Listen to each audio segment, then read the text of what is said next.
এই নিন, এই 3টে প্যাক করে দিন। আচ্ছা, কত হলো? 5030 টাকা। আবার 30 টাকা কেন? রাউন্ড ফিগার করে দিন। এই নিন 5000 টাকা। কমে দিতে পারবো না স্যার। কেমন ব্যবসা করেন? 5000 টাকার মালে সামান্য 30 টাকাও স্যাক্রিফাইস করতে পারেন না? কিছু তো কনসিডার করা উচিত। না, স্যাক্রিফাইস, কনসিডারেশন।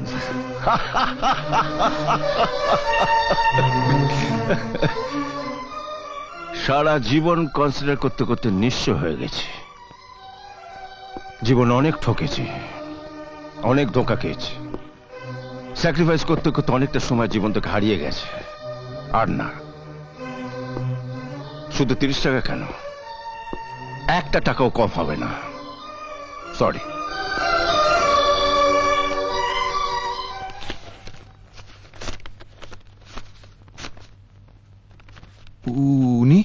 উনি এই দোকানের মালিক। এত বড় একটা দোকানের মালিক দাদা ভাই? হ্যাঁ, উনিই মালিক। সংসারে বেহিসাবি ছিলেন বলে লোকসানও খেয়েছেন অনেক, কিন্তু ব্যবসায় নো লস, ফিক্সড প্রাইস, হিসেবে একেবারে পাক্কা। এই নিন। থ্যাঙ্কস। চলো। দাঁড়ান, আমার স্ত্রীর কাছ থেকে আপনি 50,000 টাকা পেতেন। এখানে 50,000 টাকা আছে, পাওনাটা বুঝে নিন।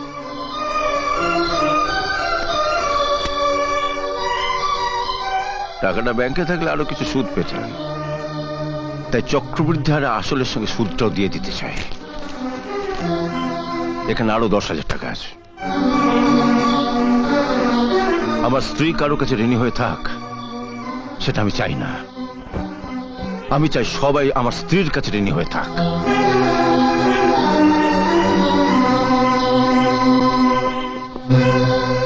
এক মাসে 50,000-এর সুদ 10,000? ব্যাংকেও এত টাকা সুদ দেয় না। আপনার কপাল আছে বলতে হবে। লোকে বলে না, স্ত্রী ভাগ্যে ধন। এসো।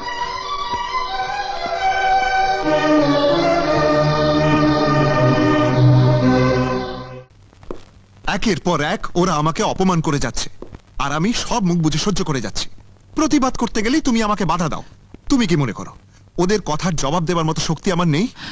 ওদের পাল্টা অপমান করার মতো 2-4টে শব্দ কি আমার মুখে জোগায় না? তবু আমি চুপ করে থাকি। কেন জানো?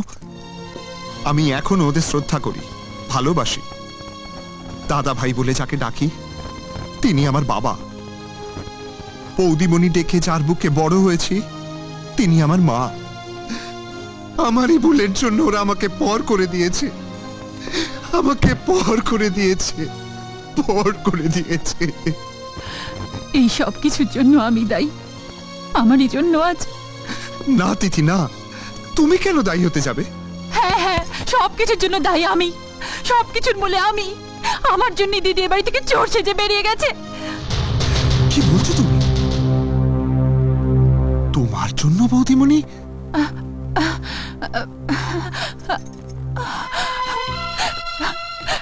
এছাড়া কি বা বলবো আমি, বলো? যেদিন থেকে তোমাদের বাড়িতে বউ হয়ে পা রেখেছি, সেদিন থেকে তোমাদের সুখের ঘরে আগুন লেগে গেছে। তুমি জানো না, আমি একটা অলক্ষণে, অপয়া। আমার হৃদয় বলতে কিচ্ছু নেই। আমি তোমার স্ত্রী হওয়ার যোগ্যতাটুকু হারিয়ে ফেলেছি গো। আমি মানুষ নই, আমি একটা অমানুষ। আমি অমানুষ। বলিস কি? এত দূরে গিয়েছে? আজ্ঞে, কোম্পানি রেস্ট হাউসে স্বামীর বুকে পড়ে যেভাবে লুটোপুটি খাচ্ছিল দেখে এলাম, তাতে তো মনে হয় কিয়ামত সে কিয়ামত তক এ জুটি আর ছুটবে না। তাহলে আর কি? কৃষ্ণাকে ডেকে এনে জিজ্ঞেস করো ও আসলে কি চায়। কি কথা ছিল ওর সঙ্গে? কথা তো ছিল আকাশকে বিয়ে করবে, বউ হয়ে ঘরে ঢুকবে, সুদীপ্তকে বাড়ি থেকে তাড়াবে। তারপর বলেছিলে আকাশের বাড়িটা নিজের নামে লিখিয়ে এই স্বামী স্ত্রীর অভিনয় খতম করে আকাশকে ডিভোর্স দেবে। হ্যাঁ বলেছিলাম, কিন্তু সেদিনের সে কথা আজ মিথ্যে হয়ে গেছে। হ্যাঁ? হ্যাঁ, আমি প্রতিশোধ নিয়েছি সত্যি, কিন্তু তেমনি এও সত্যি যে মনের অজান্তে অভিনয় করতে করতে আমি আকাশকে ভালোবেসে ফেলেছি। আকাশকে ছাড়তে আমি পারবো না। প্রয়োজন হলে আকাশের জন্য আমি জীবনও দিয়ে দিতে পারি।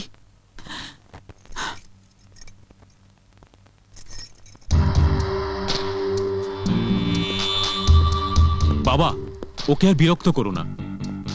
আকাশকে ডিভোর্স দিতে না চায় থাক। কি বলছিস কি তুই? ঠিকই বলছি।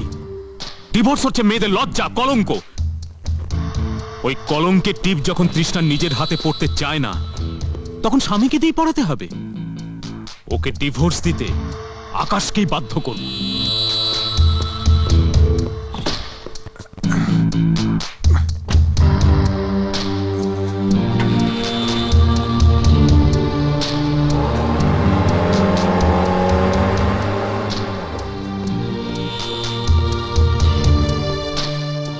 গাড়িতে মালগুলো ঠিক মতো দিয়ে দিয়েছিস তো?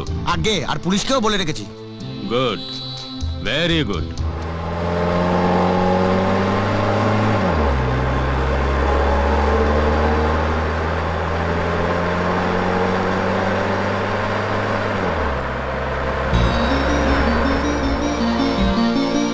কি ব্যাপার? আপনার গাড়িটা আমি সার্চ করতে চাই। শিওর। দয়া করে পেছনের টিকিট একটু খুলুন।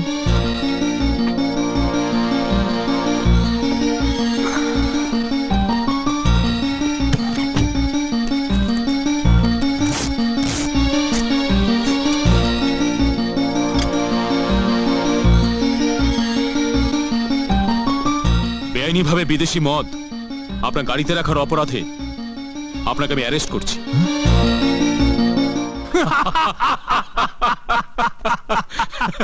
বাবা, তোর কাছ থেকে বুদ্ধি ধার নিলে অনেক বোকা ও বুদ্ধিমান হয়ে যেত।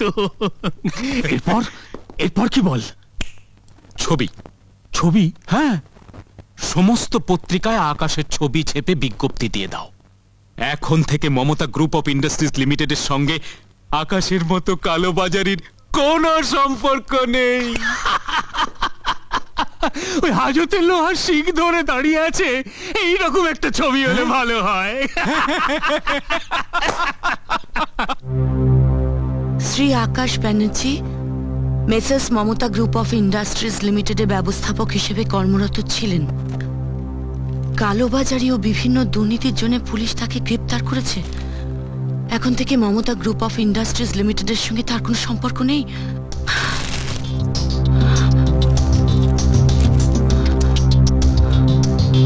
এই শুনছো? দেখো দেখো,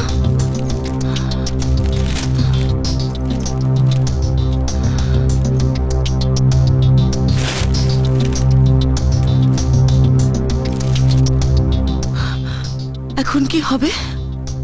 আসামিদের যা হয় তাই হবে, বিচার হবে, জেল হবে। চমকে উঠলে কেন?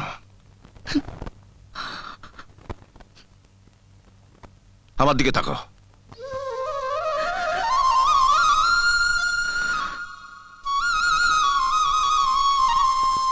চোখে জল আসে কেন? কেন তুমি মনে করতে পারছো না আকাশ বলে আমাদের কেউ নেই?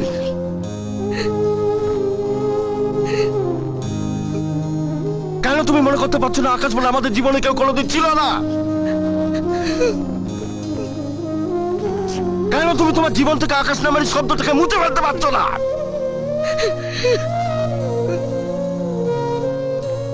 আমার দিকে তাকিয়ে দেখো, আমি তোকে ভুলতে পেরেছি। আকাশের জন্য তো আমার কোনো স্নেহ, মায়া, মমতা, ভালোবাসা নেই। আমি তোর স্মৃতিগুলো আমার মন থেকে মুছে ফেলেছি, ঠিক যেভাবে তুমি আমাকে মুছে ফেলতে বলেছিলে।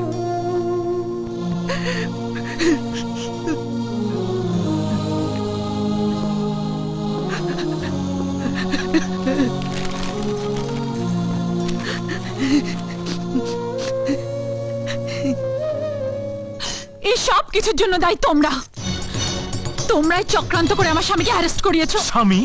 কিসের স্বামী? তোমার সঙ্গে আমাদের যা কথা ছিল তার কোনোটাই যখন তুমি রাখোনি, তখন এছাড়া আমাদেরও কোনো পথ ছিল না। তাই বলে তোমরা আমার জীবন নিয়ে ছিনিমিনি খেলবে? তা কেন? আমরা তো বরাবর চেয়েছি তুমি সুখে থাকো, ভালো থাকো। এই 18টা বছর ধরে তোমাকে বারবার বুঝিয়েছি, যারা তোমাকে অনাথ করেছে, যারা আমাকে জেলে পাঠিয়েছে, তারাই আমাদের জীবনের একমাত্র শত্রু। সেই শত্রুর সঙ্গে তুমি ঘর করবে তা তো হয় না। কে শত্রু আর কে মিত্র সেটা তোমরা আমাকে ভালোভাবে বুঝিয়ে দিয়েছো। আগে আমার স্বামীকে ছাড়িয়ে আনি, তারপর আমি বুঝবো যে 18টা বছর ধরে আমি যা জেনেছি তা সত্যি না মিথ্যে। এত বিশ্বাস নিয়ে যার কাছে ছুটে গেল, সে যে ওকে এক বিন্দুও বিশ্বাস করবে না তা তো আবার ও জানে না। হ্যাঁ, আকাশকে যা বোঝাবার তা আমি আগেই বুঝিয়ে রেখেছি। তুমি দলিলটা নিয়ে তৈরি থেকো, বাকি ব্যবস্থা আমি করছি।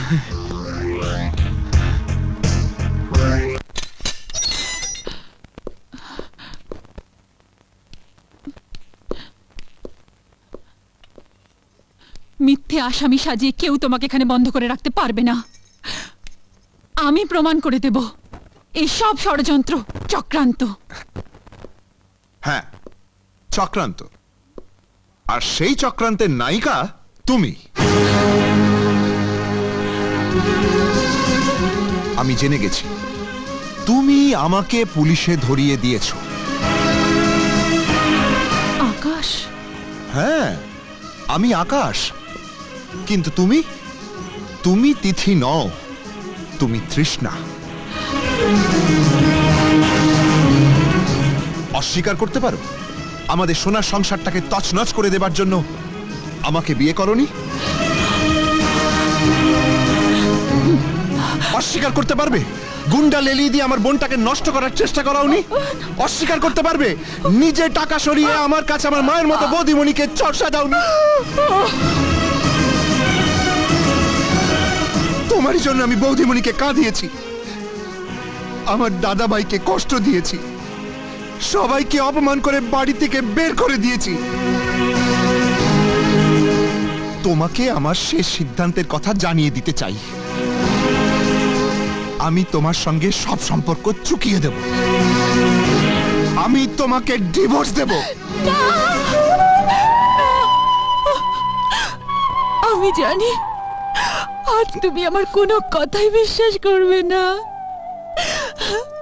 শুধু শুধু তোমার কাছে আমার একটাই অনুরোধ, কোর্টে দাঁড়িয়ে আমাদের সম্পর্ক ছেদ করার নামে তুমি আমার ভালোবাসাকে অপমান করো না।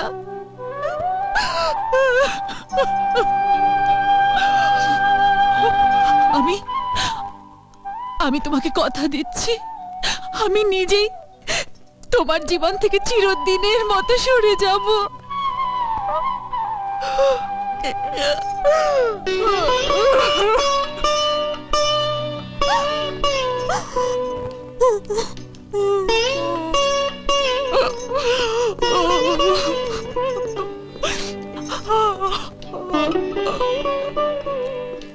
আরে উকিল বাবু, আসুন বসুন।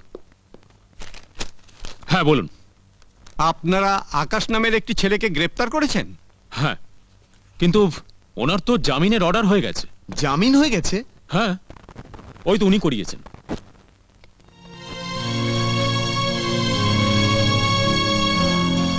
দাদা, আপনি? দেব, এত বছর ধরে যার সঙ্গে সংসার করলাম, তার চোখ দেখে বুঝতে পারি সে কি চায়। তার চোখের দুফোটা অশ্রুতে জানি কিসে তার আনন্দ। আমার দেহের অর্ধেকটা হাজতের ভেতরে থাকবে আর অর্ধেকটা অঝরে কাটবে। আমি বেঁচে থাকতে সে কি হয়? দাদা,